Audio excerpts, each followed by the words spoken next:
Hello बच्चों। ये आपकी चैप्टर 6 का नेक्स्ट टॉपिक करवा रहा हूँ मैं आपका टेंजेंट एंड नॉर्मल। ठीक है। Tangent and normal.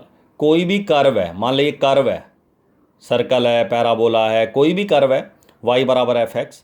इस कर्व के ऊपर इस किसी पॉइंट पर अगर कोई लाइन टच करती है तो उसको बोलते हैं टेंजेंट। और उसी पॉइंट पर अगर कोई लाइन इस कर्व के ऊपर परपेंडिकुलर है तो उसको बोलते हैं नॉर्मल। ठीक है। वो अलग बात है कि वो जो ये जो परपेंडिकुलर लाइन है ये टेंजेंट के ऊपर भी क्या होगी, परपेंडिकुलर होगी, और कर्व पे भी परपेंडिकुलर होगी उस पॉइंट पर। x1 y1, मान लीजिए ये पॉइंट x1 y1 है, तो इस पॉइंट पर ये जहाँ ये इसको टच कर रही है टेंजेंट लाइन, जिस पॉइंट किसी पॉइंट पर अगर कोई लाइन टच कर रही है तो उसको टेंजेंट बोलते हैं। और उसी उसी पॉइंट पर अगर कोई लाइन उस कर्व के ऊपर परपेंडिकुलर है तो उसको नॉर्मल बोलते हैं। अब आता है जी टेंजेंट नॉर्मल जो है, इसका हमें स्लोप निकालना है। तो भैया इससे पहले कि मैं स्लोप टेंजेंट का स्लोप निकालो तो पहले तो फॉर्मूले बता देता हूँ। स्लोप ऑफ टेंजेंट निकालना हो, ठीक है, आप सबको पता होता है कि टेंजेंट का जो स्लोप होता है, ये लाइन है मान लिया, पहले तो लाइन की बात करते हैं हम। किसी भी लाइन का जो स्लोप होता है वो हर पॉइंट पर एक जैसा होता है, सेम होता है, कांस्टेंट स्लोप होता है लाइन का। और जो कर्व होती है उसका स्लोप क्या होता है, वेरिएबल। स्लोप की डायरेक्शन हर पॉइंट पर क्या होती है, बदलता रहता है, स्लोप डायरेक्शन बदलती रहती है।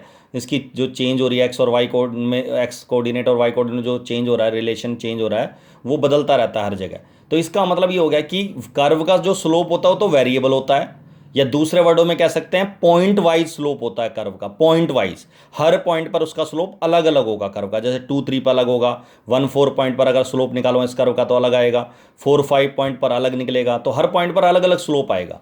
लेकिन लाइन का स्लोप किसी भी पॉइंट पर निकालूंगा मैं तो एक जैसा आएगा, बराबर आएगा। तो लाइन का स्लोप जो होता है, किसी भी स्ट्रेट लाइन का स्लोप क्या होता है, कांस्टेंट होता है, और कर्व का स्लोप क्या होता है, वेरिएबल होता है या पॉइंट वाइज होता है, पॉइंट वाइज, हर पॉइंट पर अलग अलग। क्लियर है यहां तक। तो अगर मुझे किसी कर्व, मान ले y बराबर एफ एक्स कोई कर्व है और इसका मुझे स्लोप निकालना हो, तो स्लोप का एक फॉर्मूला होता है कर्व का, उसका डेरिवेटिव कर दो तो वो तो डेरिवेटिव करके जो आता है वो कर्व का स्लोप आ जाता है। और ये जो स्लोप आएगा ना, डेरिवेटिव जो आएगा dy बाई डी एक्स, ये x वेरिएबल में आएगा, एक्स वाई में आएगा। तो इसका मतलब जब ये जो डेरिवेटिव आएगा ये वेरिएबल आएगा तो हर पॉइंट पर क्या होगा, एक्स वाई की वैल्यू डिसाइड करेंगी कि इस कर्व का स्लोप क्या है। तो अगर मैं x की जगह 4 और y की जगह 5 पुट कर दूं तो इस पॉइंट पर का स्लोप आ जाएगा। अगर इस डेरिवेटिव जो एक्स वाई में आया है, डेरिवेटिव कर्व का डेरिवेटिव करके जो एक्स वाई में आया है, उसमें अगर एक्स वाई की जगह 2 3 पुट कर दूं तो इसका मतलब 2 3 में फिर इस पॉइंट का स्लोप आ जाएगा, इस कर्व का। इसी तरह अगर 1 4 पुट करता हूं तो 1 4 का स्लोप आ जाएगा, 1 4 पॉइंट पे स्लोप आ जाएगा। तो कहने का मतलब यह है कि अगर मैं डेरिवेटिव में 4 5 पुट कर दिया तो इस पॉइंट का स्लोप आ गया इस कर्व का। इस पॉइंट पे क्या स्लोप होगा इस कर्व का, वो आ गया।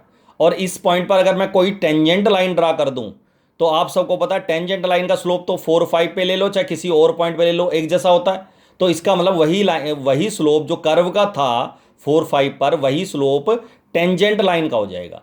तो इसका मतलब ये होगा कि कर्व के स्लोप से भी मैं उस लाइन किसी भी टेंजेंट लाइन का स्लोप निकाल सकता हूं। तो मुझे बस इतना करना है कि उस कर्व का डेरिवेटिव करना है, और जिस पॉइंट पर वो टेंजेंट लाइन ड्रा कर रही है, उसको टच कर रही है जिस पॉइंट पर, उस पॉइंट को पुट कर दूंगा तो वो उस टेंजेंट का स्लोप आ जाएगा। क्यों? क्योंकि इस पॉइंट पर जो स्लोप आएगा टेंजेंट लाइन का वो हर पॉइंट पर एक जैसा ही होगा, सेम होगा। और नॉर्मल जो लाइन होती है वो परपेंडिकुलर होती है, और आप सबको पता है परपेंडिकुलर लाइन का जो स्लोप होता है वो नेगेटिवली इनवर्स होता है। मतलब कि रेसिप्रोकल कर दो इस टेंजेंट के स्लोप का, इसका उल्टा कर दो 1/dy/dx एट x1 y1, और माइनस कर दो, साइन चेंज कर दो। तो ये नॉर्मल का स्लोप आ गया। और इक्वेशन निकालनी हो टेंजेंट नॉर्मल की तो इक्वेशन का फॉर्मूला आप सबने पढ़ा हुआ है 11th क्लास में, y minus y one equal to m into x minus x one. अगर मुझे टेंजेंट का स्लोप निकालना तो m की जगह मैं टेंजेंट का स्लोप रख दूंगा। ठीक है। अगर मुझे नॉर्मल का स्लोप निकालना तो m की जगह मैं नॉर्मल का स्लोप रख दूंगा। क्लियर है यहाँ तक। अच्छा, ये तो है 12th के फॉर्मूले। थोड़ा बेसिक 11th का जो आपने पढ़ा था 11th में स्लोप के बारे में, वो थोड़ा समझा देता हूँ मैं।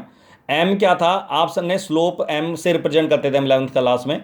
और कोई भी लाइन अगर x एक्सिस के साथ एंगल बना रही है थीटा, एंटी क्लॉकवाइज डायरेक्शन में, पॉजिटिव डायरेक्शन में, तो उसका स्लोप होता था tan थीटा। अगर लाइन के ऊपर के दो पॉइंट हमें दे रखे होते थे x1 y1 और x2 y2, तो इसका स्लोप होता था y2 minus y one upon x2 minus x1। और अगर किसी लाइन की equation ax plus b y plus c बराबर 0 जनरल फॉर्म में इक्वेशन पता होती थी तो उसका फॉर्मूला होता था माइनस a/b। और 3 फॉर्मूले तो ये फॉर्म पढ़े हुआ आपने 11th क्लास में।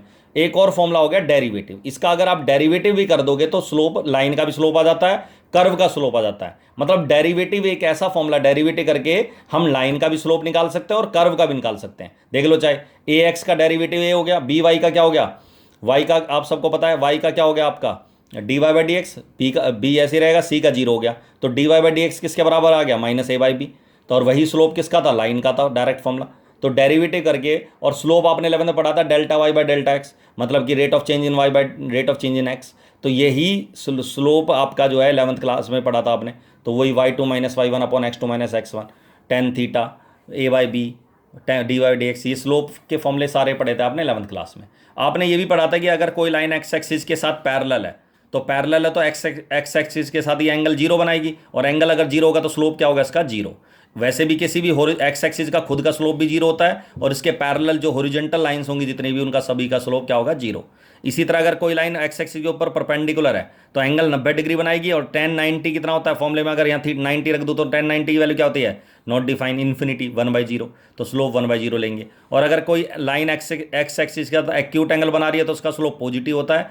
कितना होगा वो डिपेंड करेगा एंगल कितना है, 30 डिग्री है, 45 डिग्री है, 60 डिग्री है, कितना है, ठीक है। इसी तरह अगर ऑब्ट्यूज एंगल बना रही है कोई लाइन तो उसका स्लोप क्या होता है, नेगेटिव। क्लियर है यहाँ तक। तो ये आपने 11th में स्लोप के बारे में पढ़ा था, ठीक है। और भी चीज़ें पढ़ी, ठीक है। तो आपने ये भी और भी चीज़ें पढ़ी थी कि अगर कोई दो लाइनें पैरेलल हैं तो इसका स्लोप क्या होता है, पैरेलल लाइन का स्लोप क्या होता है, इक्वल। दो लाइन परपेंडिकुलर आपस में तो दोनों लाइन्स के स्लोप्स की मल्टीप्लाई -1 होती है, या एक लाइन का स्लोप दूसरे लाइन का क्या होता है, नेगेटिवली इनवर्स, -1/m1। उसका रेसिप्रोकल कर दो और साइन बदल दो।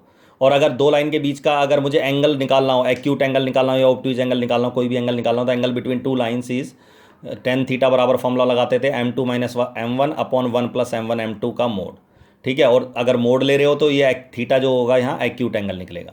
क्लियर है यहाँ तक। तो ये आपने 11th क्लास में सारा पढ़ा था। अब आता है जी क्वेश्चन किस तरीके से 12th में आएगा। क्वेश्चन ये है कि y बराबर 2x square plus 3 sine x, ये कर्व है, और कह रहा है कि find the slope of normal to the curve at x equal to 0।